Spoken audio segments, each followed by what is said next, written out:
Welcome into Trailblazers Courtside. The preseason is finally behind us. Regular season opening night begins tomorrow night in the Moda Center as the Blazers get set to take on the Jazz. Welcome in Jordan Kent, Michael Holton, and Brian Grant. Brian, thank you for joining us. Glad to be here. So we mentioned opening night. It'll be a debut for this year's Blazers team, but also your debut for doing radio. You're going to be doing 11 home games with Wheels this year. Your thoughts on that? Well, I tell you what, Wheels is so good, and I'm really nervous about it. I was with him when he called the last home game, and just to see his preparation and things like that. I mean, it's going to definitely be something I hope to learn a lot about. Did he give you any pointers at all? Anything that stuck out? Everything that he does is great, but really his notes, the way he takes notes and the way he knows all the stats, that's exactly what I want to learn. Now, when you're watching the game, having to call radio, do you find yourself having to keep yourself from saying things you would watch as you watch it as a fan or as a former player, when sometimes you maybe want to bark out a screen that's going out there or say something about the officiating or something like that? I don't think it's so much how I say it, it's what I want to say, you know what I mean? So I got to hold it back. But, yeah, it's going to be a great experience. I'm looking forward to it. What is it that you want today's fan to know about the NBA in terms of the insight you can bring based on your experience? Well, it's not a big man's game anymore. I mean, most of these centers in the league now have to know how to shoot threes. I mean, Sabonis, he could have played today and yesterday and even before that, but it seems like they've taken so much aggression out of the game that I don't even know if I could have thrived in a league like this, but I'd have went out and gave it my all. It's interesting. You guys talk about style of play, and as we look at the Blazers starting lineup, Coach Terry Stotts announced that today. He shared that with Rip City Radio in the morning. Your starting lineup: Lillard, McCollum, Harkless, and Aminu, Plumlee. Not a lot of surprises there. We saw that unit start a few of the preseason games, especially down the stretch. But talk to me, Michael, about the style of play that we'll probably see with this unit in particular. Well, I think this unit has so much versatility in terms of being able to switch screens. Screen and roll coverage now can be more aggressive if Terry Stotts chooses to dial it up. And then you have multiple ball handlers. I mean, Maurice Harkless is not thought of as a ball handler, but if he gets a rebound, he can push it. Aminu can push it. And when you have guys that can rebound and push it, it helps you get from defense to offense more rapidly. And Brian, when we see how well Aminu can shoot the three, is that something that's changed in today's game as well, too, having this many power forwards that can step out? You mentioned the big men and the centers, but it seems like the proliferation of power forwards across the league that are now asked to be able to step out and shoot the three, is that something we're seeing? Definitely seeing it, and if they can make it, shoot it. I mean, if you're going to leave a man wide open because you're running small and we're going big, and they can hit the three, you got to give it to them. If they're making them, keep feeding. Thinking about that, we're just talking about the offensive transition of big shooting threes, fours, and now in the exhibition season or preseason, I saw a lot of fives shooting threes, so I can tell that's going to become a part of this season. What does it mean defensively? If you're guarding a guy and you're accustomed to guarding closer to the rim and you get pulled out on the floor? Well, I think it's something that you have to practice, because if you're going to have big men shooting three, the ball comes off quick, it's usually a guard that's getting down the court, the first person down the court. So now the big man has to be the first person down the court on that fast break. So that's how you could get hurt doing it. And I'm curious to ask you guys, because you hear about so many threes and fours. They're supposed to attack the glass. Sometimes they're not the greatest shooters. But with this lineup, with Harkless and Aminu and their ability to stretch the court, what does that mean for Dame and CJ, their ability to penetrate and either get open looks or share the ball? Well, it means you can invert your offense. And when I say inverted offense, if Dame and CJ are spacing the floor because Harkless and Aminu can slash and drive and penetrate, the defense now, you've got fours and threes having to guard. And if you help off of Dame or CJ, you create a huge advantage for the Portland Trailblazers. Not just Dame and CJ catching and shooting threes, but them driving the closeout after the help and recover. And one person that really stood out to me this preseason was Harkless. His three-point shooting seemed to get so much better. It was similar to what we saw from him in the playoffs. When you look at Harkless, you hear the term 3 and D, but he can bring so much more to the table than that, Brian. Right. I mean, he's a big, he's tall for his position. So on the defensive end, he can definitely, tie things up. But being able to have a player like that who can roll to the basket, dunk on you, or pop out for the three, I mean, that's invaluable. We've also seen the point center position, as you guys mentioned, sometimes the 5 men, your big men shoot threes. But with Plumlee, the Blazers have one of the few rare assets in the league, a big man that can catch at the top of the post, and distribute. How does that affect the offense, Michael? Well, Terry Stotts is so good at moving pieces around and changing operational areas and operational angles. And when you have a Mason Plumlee and you can put him at the elbow, he's an excellent passer back to the basket or facing the basket, and he's an excellent pick and roll big in that he can short roll. In other words, not all the way to the rim, but roll to 10 or 12 feet. Now the help has to make a decision. Is he a threat to continue to the rim? And you're trying to help him recover on a Dame or a CJ or a three-point shooter. So Mason Plumlee, from a versatility standpoint, has a premium value on this roster. And this group really seemed to shine the start of the Phoenix game at home, and then also sort of that first quarter against Golden State. We saw some beautiful basketball. What do the Blazers need to do to really optimize this lineup? You talked earlier about the ability to penetrate and kick and make the right decisions once you get inside the key. Well, I think what this roster can do is move the defense. You can't pack in now because you've got a stationary offensive player. There's nobody in that starting lineup that's a stationary or limited offensive player. So you can't rover off of somebody because everybody's a threat to catch and shoot. Everybody's a catch to drive closeouts. And when you have multiple attack options on the floor, defenses have to play you more honest. And I think everybody that follows the NBA knows that good offense beats good defense in one-on-one situations. And you mentioned the good defense the Blazers are trying to have. And Brian, we see in this league pick and roll, pick and roll, pick and roll, pick and roll. The great teams wear you down with that. What do the Blazers have to really keep in mind when they get set to defend pick and rolls throughout this season?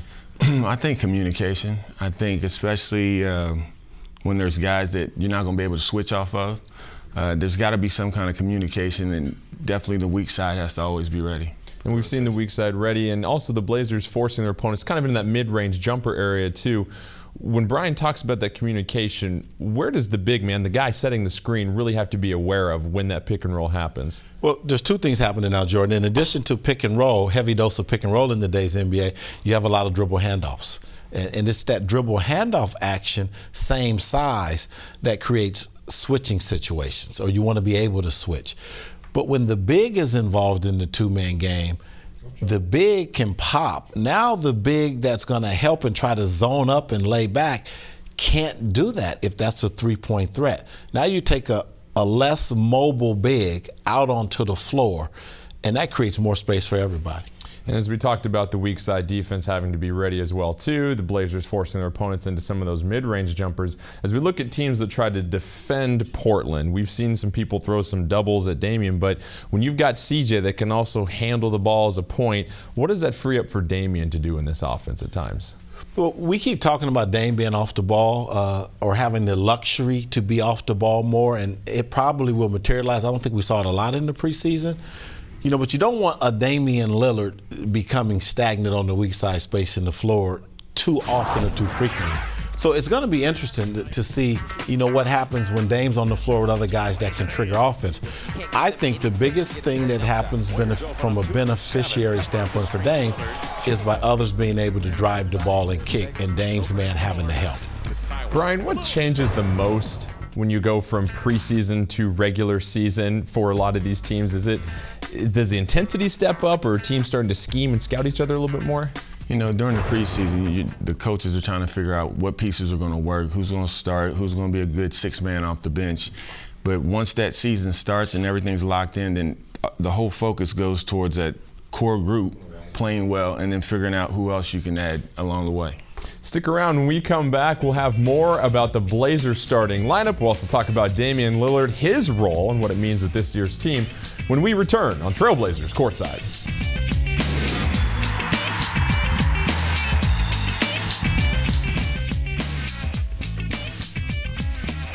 Welcome back to Trailblazers Courtside. My producer, Kyle Ratoz, has got a lot of patience. I didn't want to jump the gun with him. Jordan Kent, Michael Holton, and, of course, the great and wonderful Brian Grant. And, Brian, as we mentioned, you're making your radio broadcasting debut. Well, I think you've seen some with Wheels here, but you'll start opening night with Wheels. You're going to do 11 games this year with him.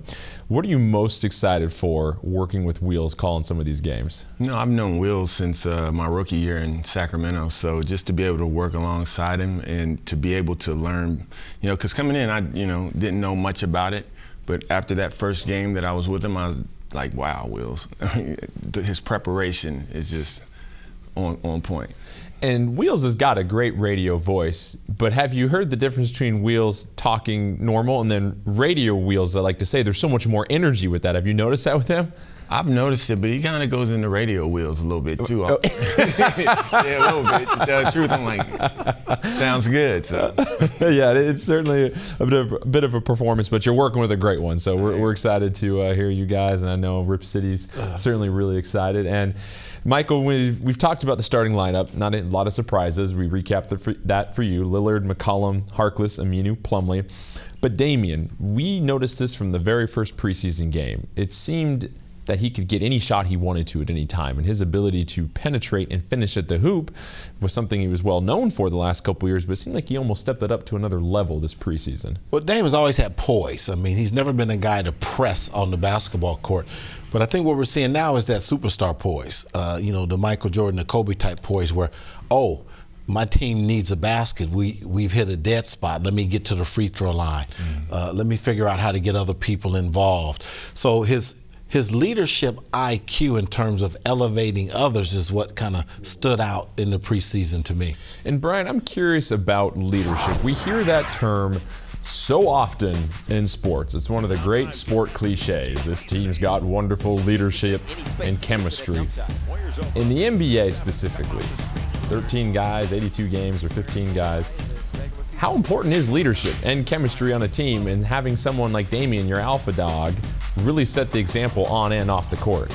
Well, he's definitely set the example on the court, and for last year, I think what he did, bringing all the guys together in another city to just hang out and get to know one another, I think right there, I mean, he gets it. Everybody on that team respects him. Everybody on that team wants to fight for him, so, yeah. And we've talked about how the Blazers might be attacking people with this starting lineup, the ability to slash and kick. You've got 5 positions that can handle the ball, 4 guys that can shoot the 3 very effectively. Teams are going to scout this lineup, though, Michael, and they're going to find ways to attack. The Blazers, what did you notice in the preseason? Any trends as far as what teams were doing to the starting 5 for Portland? Yeah, I think it stood out more with Phoenix than any of the other teams, but going right at the Blazers, particularly going right at Dame and CJ.